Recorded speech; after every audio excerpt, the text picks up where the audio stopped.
भाजपकडून शिवसेनेला 52 जागांचा प्रस्ताव देण्यात आला आहे। शिवसेना मात्र 125 जागांवर ठाम आहे।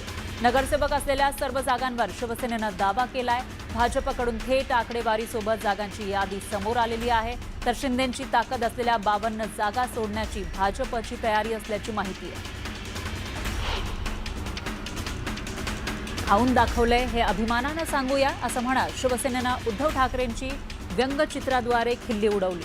महापालिका निवडणुकीच्या पार्श्वभूमीवर करून दाखवलंय हे अभिमानानं सांगूया हे अभियान चालवलं जाणार आहे। पण हे अभियान सुरू होण्याआधी शिवसेनेनं सोशल मीडियावर व्यंगचित्र पोस्ट करून ठाकरेंच्या शिवसेनेच्या अभियानाची खिल्ली उडवली। मंत्री गिरीश महाजन यांनी फोनवरून अधिकाऱ्याला सुनावलं। वृक्ष लागवडीसाठी खोदण्यात आलेले खड्डे छोटे केल्यानं गिरीश महाजन संतापले आणि त्यांनी मनपाच्या उद्यान अधीक्षकांना फोनवरून सुनावलं। राष्ट्रवादी शरदचंद्र पवार पक्षाकडून पालिका निवडणुकीसाठी निरीक्षकांच्या नेमणुका करण्यात आल्या।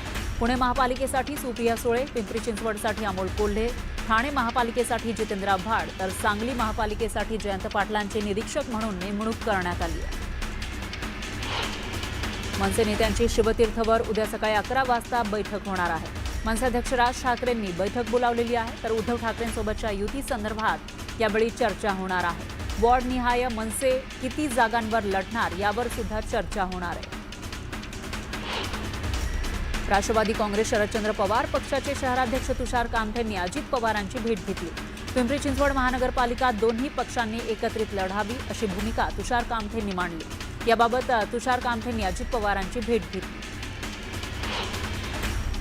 सोलापूर महानगरपालिकेसाठी भाजपकडून इच्छुक उमेदवारांच्या मुलाखतीला सुरुवात झाली आहे। सोलापूर महापालिकेसाठी भाजपकडून आतापर्यंत 1200 पेक्षा जास्त इच्छुक उमेदवारांनी अर्ज दाखल केले।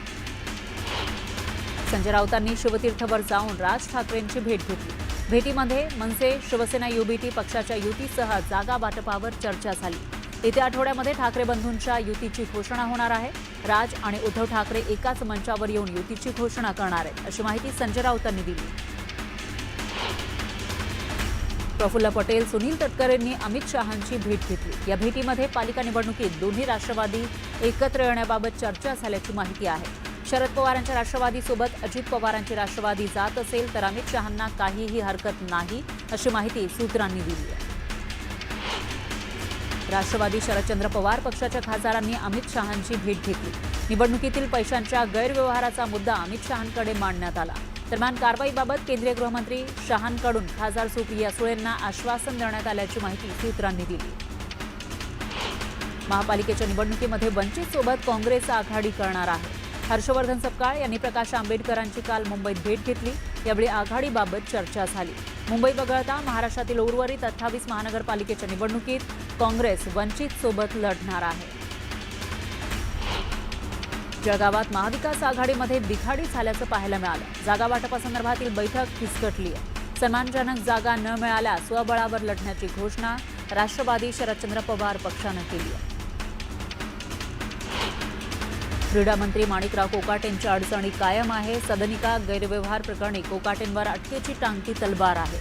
मंत्रिपद धोक्यात येण्याची ही शक्यता आहे।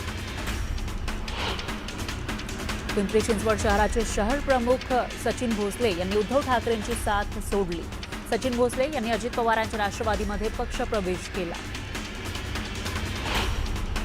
बारामती नगर परिषदेसाठी 20 डिसेंबरला मतदान होणार आहे। दरम्यान राष्ट्रवादीच्या नगराध्यक्षपदाचे उमेदवार सचिन सातव यांच्यासह राष्ट्रवादीच्या उमेदवारांनी जोरदार शक्तीप्रदर्शन करत प्रचार फेरी काढली। विकासाच्या वाटचालीत बारामतीकरांनी भक्कम साथ द्यावी असं आवाहन यावेळी सचिन सातव यांनी केलं। काँग्रेसच्या माजी महापौर जयश्री पावडे आणि माजी उपमहापौर सतीश देशमुख यांनी भाजपमध्ये प्रवेश केला। त्यामुळे आता नांदेडमध्ये काँग्रेसला मोठा धक्का बसलाय। महसूल मंत्री चंद्रशेखर बावनकुळे आणि खासदार अशोक चव्हाण यांच्या उपस्थितीमध्ये हा पक्षप्रवेश सोहळा पार पडला।